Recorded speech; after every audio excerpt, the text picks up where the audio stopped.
Hello my dear students. Today in this video I am going to explain company accounts. Under that I am going to specifically restrict my explanation to accounting for amalgamation. Some of the theories relating to the accounting for amalgamation. This is the part 1 of this particular unit, that is accounting for amalgamation. What we have studied in the previous video or the previous session, that we know what are the different components of a company accounts. When we say the company's final accounts, what are all the final accounts of a company composed of? We know that. With that idea, we are going to study today in this video the meaning of amalgamation, why the amalgamation the company is going to resort to, that is the objectives of amalgamation. ಮೂರನೇದಾಗಿ we are going to discuss the types of amalgamation. ಯಾವ ಯಾವ ರೀತಿಯ amalgamation ಇದೆ ಅನ್ನುವಂಥದ್ದನ್ನು ನಾವು ಅಧ್ಯಯನ ಮಾಡ್ತೇವೆ. ಅದೇ ರೀತಿಯಲ್ಲಿ what accounting standard 14 says and what are the different terms that the accounting standard number 14 uses while it explains amalgamation, ಅದನ್ನು ನಾವು ಡಿಸ್ಕಸ್ ಮಾಡಲಿಕ್ಕಿದ್ದೇವೆ. ಅದರ ಜೊತೆಯಲ್ಲಿ amalgamation in the nature of merger ಅಂದರೆ ಏನು, amalgamation in the nature of purchase ಅಂದರೆ ಏನು ಅನ್ನುವಂಥದ್ದನ್ನು ನಾನು ಎಕ್ಸ್ಪ್ಲೈನ್ ಮಾಡ್ತೇನೆ. To begin with, let me explain what is the meaning of amalgamation. Amalgamation na artha ಏನು ಅಂತ ತಿಳ್ಕೊಳ್ಳುವ. It's a trade combination or a business combination. ಒಂದು ಬಿಸಿನೆಸ್ ಕಾಂಬಿನೇಷನ್ನು ಅಥವಾ trade combination ಅನ್ನು ನಾನು ಅಮಾಲ್ಗಮೇಷನ್ ಅಂತ ಕರಿಬೇಕಾಗುತ್ತೆ. ಏನು ಸರ್ ಬಿಸಿನೆಸ್ ಕಾಂಬಿನೇಷನ್ ಅಂತ ಹೇಳಿದರೆ ಅನ್ನುವ ಪ್ರಶ್ನೆ ಬರುತ್ತೆ. ಎರಡು ಅಥವಾ ಎರಡಕ್ಕಿಂತ ಹೆಚ್ಚು ಬಿಸಿನೆಸ್ಸು ಜೊತೆಯಾಗುವ ಒಂದು ಪ್ರಾಸೆಸ್ ಅನ್ನು ನಾನು ಬಿಸಿನೆಸ್ ಕಾಂಬಿನೇಷನ್ ಅಥವಾ ಅಮಾಲ್ಗಮೇಷನ್ ಅಂತ ಕರಿತೇನೆ.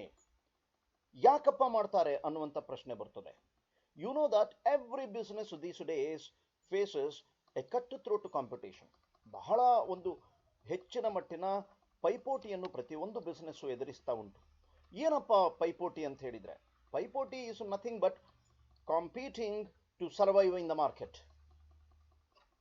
ಮಾರ್ಕೆಟ್ನಲ್ಲಿ ನಾವು ಸರ್ವೈವ್ ಆಗಬೇಕು. And you know that survival of the fittest will take place. ಯಾರು ನಿಜವಾಗಲೂ ಮಾರ್ಕೆಟ್ನಲ್ಲಿ ಸರ್ವೈವ್ ಆಗ್ತಾನೆ ಅಂತ ಹೇಳಿದರೆ, ಯಾರು ಫಿಟ್ಟೆಸ್ಟ್ ಇರ್ತಾನೆ ಅವನು, who has got the competitive advantage. ಹಾಗಾಗಿ ಅವನು ಏನು ಮಾಡ್ತಾನೆ ಗೊತ್ತುಂಟಾ, ಪ್ರತಿಯೊಂದು ಬಿಸ್ನೆಸ್ಸು ಕೂಡ ಇನ್ನೊಂದು ಬಿಸ್ನೆಸ್ಸನ್ನು ಮುಗಿಸುವ ರೀತಿಯಲ್ಲಿ ಕೆಲಸ ನಿರ್ವಹಿಸ್ತಾನೆ. ಯಾಕಂದರೆ ಅವನಿಗೆ ಗೊತ್ತು ಇನ್ನೊಂದು ಬಿಸ್ನೆಸ್ಸು ಇಲ್ಲ ಅಂತಾದ ಪಕ್ಷದಲ್ಲಿ ಈತನಿಗೆ ಮೊನೋಪಲಿ ಎಸ್ಟಾಬ್ಲಿಷ್ ಆಗುತ್ತೆ. ಮೊನೋಪಲಿ ಎಸ್ಟಾಬ್ಲಿಷ್ ಆಯಿತು ಅಂತಾದರೆ ಅವನು he can just enjoy the profits.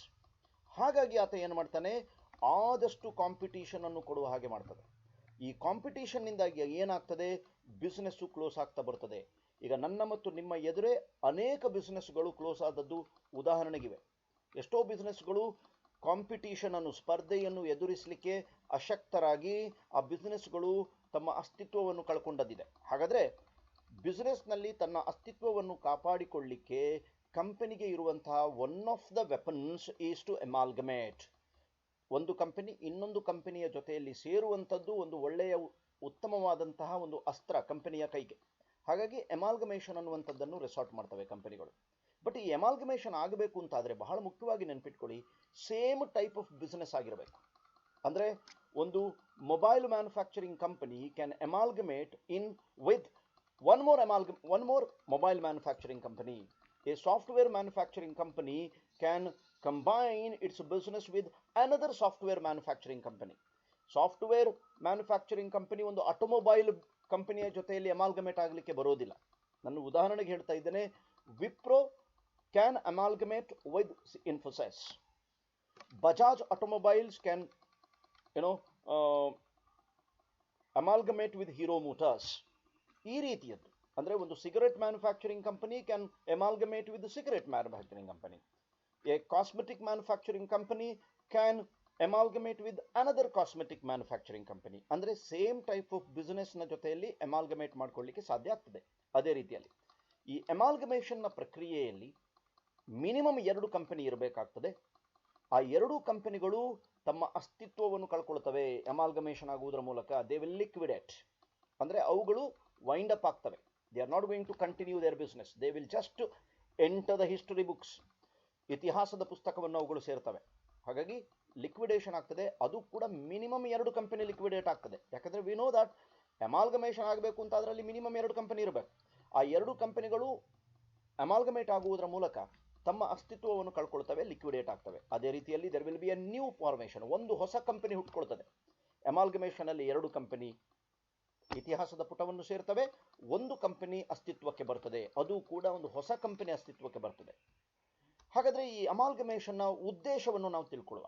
ಒಂದು ಉದ್ದೇಶಗಳ ಪಟ್ಟಿಯನ್ನು ನಾವು ಅಧ್ಯಯನ ಮಾಡೋದು ಅಂತಾದರೆ, ಒಂದನೇದು ಎಲಿಮಿನೇಷನ್ ಆಫ್ ಕಾಂಪಿಟೇಷನ್. 2 ಕಂಪನಿ ಒಟ್ಟಾಗುವುದರ ಮೂಲಕ ಕಾಂಪಿಟೇಷನ್, ಒಂದು ಇನ್ನೊಂದರ ಜೊತೆಯಲ್ಲಿ ಪೈಪೋಟಿ ಮಾಡುವಂಥದ್ದನ್ನು ಎಲಿಮಿನೇಟ್ ಮಾಡಲಿಕ್ಕೆ ಸಾಧ್ಯ ಆಗ್ತದೆ.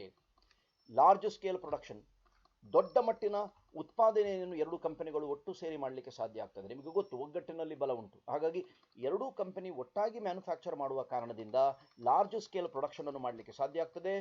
2 ಕಂಪನಿಗಳು ದೊಡ್ಡ ಮಾರ್ಕೆಟ್ ಶೇರ್ ಅನ್ನು ಹೊಂದಲಿಕ್ಕೆ ಸಾಧ್ಯ ಆಗ್ತದೆ. ಅರ್ಥ ಮಾಡಿಕೊಳ್ಳಿ. ಈಗ ನೋಡಿ, ಸ್ಯಾಮ್ಸಂಗ್ ಮೊಬೈಲ್ನ ಕಸ್ಟಮರ್ಸ್ ಒಂದಿಷ್ಟು ಜನ ಇದ್ದಾರೆ, ರೆಡ್ಮಿ ಕಸ್ಟಮರ್ಸ್ ಒಂದಿಷ್ಟು ಜನ ಇದ್ದಾರೆ. ಈ ರೆಡ್ಮಿ ಮತ್ತು ಸ್ಯಾಮ್ಸಂಗ್ಗಳು ಒಟ್ಟಾಯಿತು ಅಂತಾದರೆ ಅದರ ಕಸ್ಟಮರ್ ಬೇಸ್ ಅನ್ನುವಂಥದ್ದು ದೊಡ್ಡದಾಗ್ತದೆ. ಹಾಗಾಗಿ they can secure large market share if they are going to amalgamate. They can control the price by regulating the output. ವಸ್ತುವಿನ ದರವನ್ನು ಅವರು ನಿಯಂತ್ರಣ ಮಾಡಬಹುದು. ಯಾಕೆಂತ ಹೇಳಿದರೆ, ವಸ್ತುವಿನ ಉತ್ಪಾದನೆಯನ್ನು ಅವರು ಕಂಟ್ರೋಲ್ ಮಾಡುವ ಕಾರಣದಿಂದ ಯಾವ ಹೊತ್ತಿಗೆ ಪ್ರೊಡಕ್ಷನ್ ಮಾಡಬೇಕು, ಯಾವ ಹೊತ್ತಿಗೆ ಪ್ರೊಡಕ್ಷನ್ ಮಾಡಬಾರ್ದು ಅನ್ನುವಂಥದ್ದನ್ನು ಅವರು ಕಂಟ್ರೋಲ್ ಇರುವ ಕಾರಣದಿಂದ ದರದ ಮೇಲೆ ಕೂಡ ಅವರು ನಿಯಂತ್ರಣ ಸಾಧಿಸಲಿಕ್ಕೆ ಸಾಧ್ಯ ಆಗ್ತದೆ.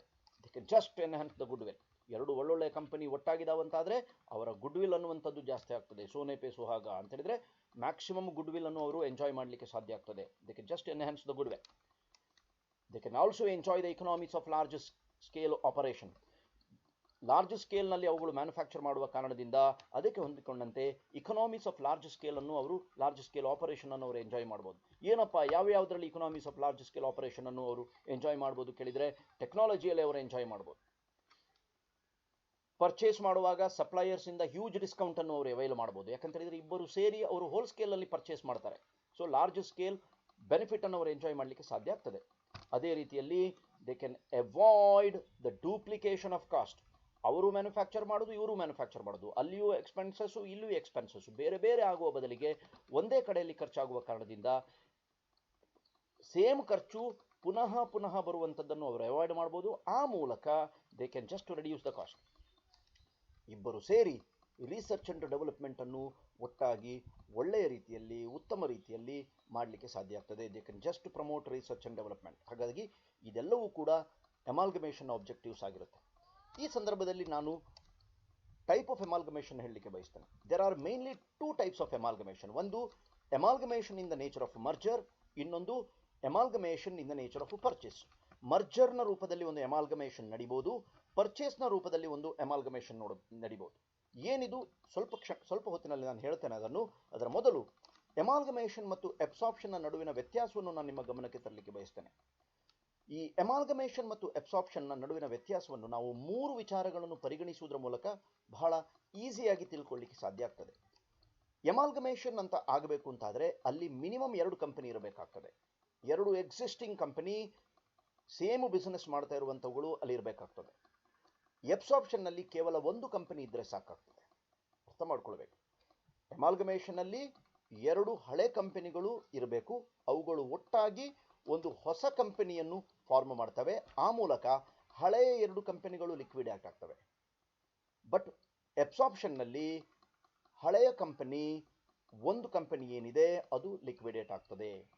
ಮಿನಿಮಮ್ 2 ಲಿಕ್ವಿಡೇಷನ್ ಅಮಾಲ್ಗಮೇಷನ್ ಇರ್ತದೆ, ಅಬ್ಸಾರ್ಪ್ಷನ್ನಲ್ಲಿ 1 ಲಿಕ್ವಿಡೇಷನ್ ಇರ್ತದೆ, ಒಂದು ಕಂಪನಿ ಲಿಕ್ವಿಡೇಷನ್ ಆಗ್ತದೆ.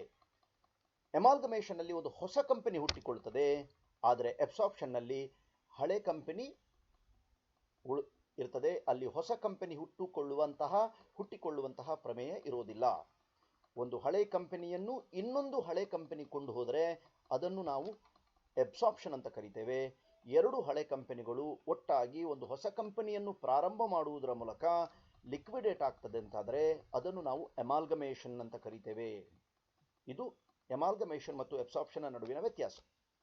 ಹಾಗಾದರೆ ಅಕೌಂಟಿಂಗ್ ಸ್ಟ್ಯಾಂಡರ್ಡ್ 14 ಯಾವ ಟರ್ಮ್ಗಳನ್ನು ಬಳಸ್ತದೆ, ಆ ಟರ್ಮ್ಗಳೆಲ್ಲವೂ ಕೂಡ ನಮ್ಮ ಈ ಒಂದು ಚಾಪ್ಟರ್ನಲ್ಲಿ ಬಹಳ ಮುಖ್ಯವಾಗಿ ಉಪಯೋಗಕ್ಕೆ ಬರ್ತದೆ. ಯಾವುದು ಅಂತ ಕೇಳಿದ್ರೆ, ಒಂದು ಟ್ರಾನ್ಸ್ಫರರ್ ಕಂಪನಿ. ಯಾವ ಕಂಪನಿ ತನ್ನ ಬಿಸ್ನೆಸ್ ಅನ್ನು ಇನ್ನೊಂದು ಕಂಪನಿಗೆ ವರ್ಗಾವಣೆ ಮಾಡ್ತದೆ ಆ ಕಂಪನಿಯನ್ನು ಟ್ರಾನ್ಸ್ಫರರ್ ಕಂಪನಿ ಅಂತ ಕರಿತೇವೆ. ಆ ಟ್ರಾನ್ಸ್ಫರರ್ ಕಂಪನಿಯನ್ನು ನಾವು ಸೆಲ್ಲಿಂಗ್ ಕಂಪನಿ ಅಂತ ಸಹ ಕರಿಬಹುದು, ವೆಂಡರ್ ಕಂಪನಿ ಅಂತ ಸಹ ಕರಿಬಹುದು. ಈಗ ಎ ಮತ್ತು ಬಿ ಕಂಪನಿ ಎರಡೂ ಸೇರಿ ಸಿ ಕಂಪನಿಗೆ ತನ್ನ ಬಿಸ್ನೆಸ್ ಅನ್ನು ವರ್ಗಾವಣೆ ಮಾಡ್ತಾವಂತಾದ್ರೆ ಎ ಮತ್ತು ಬಿ ಎರಡೂ ಕಂಪನಿಗಳು ಕೂಡ ಟ್ರಾನ್ಸ್ಫರರ್ ಕಂಪನೀಸ್ ಆಗ್ತದೆ. ಹಾಗಾದ್ರೆ ಸಿ ಕಂಪನಿ ಏನಾಗ್ತದೆ? ಸಿ ಕಂಪನಿ ಟ್ರಾನ್ಸ್ಫರಿ ಕಂಪನಿ ಆಗ್ತದೆ. ಟ್ರಾನ್ಸ್ಫರಿ ಕಂಪನಿ ಅಂತ ಹೇಳಿದ್ರೆ ಯಾವ ಕಂಪನಿಯ ಬಿಸ್ನೆಸ್ ಅನ್ನು ಪಡಿತದೋ ಆ ಕಂಪನಿಯನ್ನು ನಾವು ಟ್ರಾನ್ಸ್ಫರಿ ಕಂಪನಿ ಅಂತ ಕರಿತೇವೆ. ಈಗ ವಿಪ್ರೋ ಕಂಪನಿಯ ಬಿಸ್ನೆಸ್ ಅನ್ನು ಉದಾಹರಣೆಗೆ ನಾನು ಹೇಳ್ತಾ ಇರುವಂತದ್ದು, ಇನ್ಫೋಸಿಸ್ ಕಂಪನಿಯನ್ನು ಪಡಿತದೆ ಅಂತಾದ್ರೆ ವಿಪ್ರೋ ಕಂಪನಿ ಟ್ರಾನ್ಸ್ಫರರ್ ಕಂಪನಿ ಆಗ್ತದೆ, ಇನ್ಫೋಸಿಸ್ ಕಂಪನಿ ಟ್ರಾನ್ಸ್ಫರಿ ಕಂಪನಿ ಆಗ್ತದೆ. ಹಾಗಾದ್ರೆ ಇನ್ನೊಂದು ಟರ್ಮ್ ಯಾವುದು? Purchase consideration. ಒಂದು ಕಂಪನಿಯ ಬಿಸ್ನೆಸ್ ಅನ್ನು ಇನ್ನೊಂದು ಕಂಪನಿ ಖರೀದಿ ಮಾಡುವಾಗ, ಅದನ್ನು ಪಡೆಯುವಾಗ, ವರ್ಗಾವಣೆಯ ರೂಪದಲ್ಲಿ ಪಡೆಯುವಾಗ, ವರ್ಗಾವಣೆಯಾಗಿ ಪಡೆದ ಕಂಪನಿ ವರ್ಗಾವಣೆ ಮಾಡಿದ ಕಂಪನಿಗೆ ಏನಾದರೂ ಕೊಡಬೇಕಾಗ್ತದೆ. Something in return it should give. That is called consideration. ಏನು ಕನ್ಸಿಡರೇಷನ್ ಕೊಡ್ತದೆ ಅದನ್ನು ಪರ್ಚೇಸ್ ಕನ್ಸಿಡರೇಷನ್ ಅಂತ ಕರಿತೇವೆ. ಇದು ಬಹಳ ಮುಖ್ಯ. ಈ ಮೂರು ಟರ್ಮು ಬಹಳ ಉಪಯೋಗಕ್ಕೆ ಬರ್ತದೆ. Let us move further. Let us now study what is amalgamation in the nature of merger. Accounting standard number 14 5 conditions ಅನ್ನು ಹಾಕಿದೆ. ಯಾವುದೇ ಒಂದು ಎಮಾಲ್ಗಮೇಷನ್ ಅನ್ನು ಮರ್ಜರ್ ಅಂತ ಕರಿಬೇಕು ಅಂತಾದ್ರೆ ಅದು 5 ಕಂಡೀಷನ್ಸ್ ಅನ್ನು ಸ್ಯಾಟಿಸ್ಫೈ ಮಾಡಬೇಕು. And please remember, all the 5 conditions must be fulfilled. ಯಾವುದೋ ಒಂದು ಕಂಡೀಷನ್ ಮಾತ್ರ ಸ್ಯಾಟಿಸ್ಫೈ ಮಾಡಿತು, ಉಳಿದದ್ದು ಯಾವುದು ಮಾಡಲಿಲ್ಲ ಅಂತಾದ್ರೆ ಆಗುದಿಲ್ಲ. ಅಥವಾ ಎಲ್ಲ 4 ಕಂಡೀಷನ್ ಸ್ಯಾಟಿಸ್ಫೈ ಮಾಡಿತು, ಒಂದು ಮಾಡ್ಲಿಕ್ಕೆ ಆಗಲಿಲ್ಲ, ಅದು ಕೂಡ ಮರ್ಜರ್ ಆಗೋದಿಲ್ಲ. ಎಲ್ಲ 5ಕ್ಕೆ 5 ಕಂಡೀಷನ್ಸ್ ಅನ್ನೋದು ಸ್ಯಾಟಿಸ್ಫೈ ಮಾಡಿತು ಅಂತಾದ್ರೆ that is called amalgamation in the nature of merger. ಹಾಗಾದ್ರೆ ಯಾವುದೆಲ್ಲ 5 conditions? Number 1, all the assets and liabilities of the transferor company should be taken over by the transferee company. Transfer ಕಂಪನಿಯ ಎಲ್ಲ assets ಮತ್ತು liabilities ಅನ್ನು transferee company ತಗೊಂಡು ಹೋಗಬೇಕು. ನನಗದು ಬೇಡ, ನನಗೆ ಆ ಎಸೆಟ್ ಬೇಡ, ನನಗೆ ಈ ಲಯಬಿಲಿಟಿ ಮಾತ್ರ ಸಾಕು ಅಂತ ಹೇಳುವಾಗಿಲ್ಲ. ಎಲ್ಲ liabilities 100% asset and 100% liabilities must be taken over by the transferee company which are belonging to the transferor company. Transferor ಕಂಪನಿಯ ಎಲ್ಲ ಅಸೆಟ್ಸ್ ಮತ್ತು ಲಯಬಿಲಿಟೀಸ್ ಅನ್ನು ಕೊಂಡು ಹೋಗಬೇಕು ಟ್ರಾನ್ಸ್ಫರಿ ಕಂಪನಿ. ಹಾಗಾದ್ರೆ ಎರಡನೇ ಕಂಡೀಷನ್ ಏನು? At least 90% of the shareholders of the transferor company should agree to become the shareholders of the transferee company. Transferor ಕಂಪನಿಯ ಮಿನಿಮಮ್ 90% ಶೇರ್ ಹೋಲ್ಡರ್ಸು ಒಪ್ಕೊಳ್ಬೇಕು, ನಾವು ಟ್ರಾನ್ಸ್ಫರಿ ಕಂಪನಿಯ ಶೇರ್ ಹೋಲ್ಡರ್ ಆಗಿ ಮುಂದುವರಿತೇವೆ. ಈ ಕಂಪನಿಯ ಶೇರ್ ಹೋಲ್ಡರ್ಸ್ನ ಬದಲಿಗೆ ಟ್ರಾನ್ಸ್ಫರಿ ಕಂಪನಿಯ ಶೇರ್ ಹೋಲ್ಡರ್ಸ್ ಆಗಿ ನಾವು ಮುಂದುವರಿತೇವೆ ಅನ್ನುವಂಥದ್ದನ್ನು ಮಿನಿಮಮ್ 90% ಶೇರ್ ಹೋಲ್ಡರ್ಸ್ ಹೇಳಬೇಕು. ಹಾಗಾದ್ರೆ ಮಾತ್ರ ಅದು ಮರ್ಜರ್ ಆಗ್ತದೆ. ಮೂರನೇ ಕಂಡೀಷನ್ ಏನಾಗುತ್ತೆ? ಏನು purchase consideration transferee company transferor ಕಂಪನಿಗೆ ಕೊಡಬೇಕು, it should be paid in the form of shares of the transferee company. Shares of the transferee ಕಂಪನಿಯ ರೂಪದಲ್ಲೇ ಕೊಡಬೇಕು.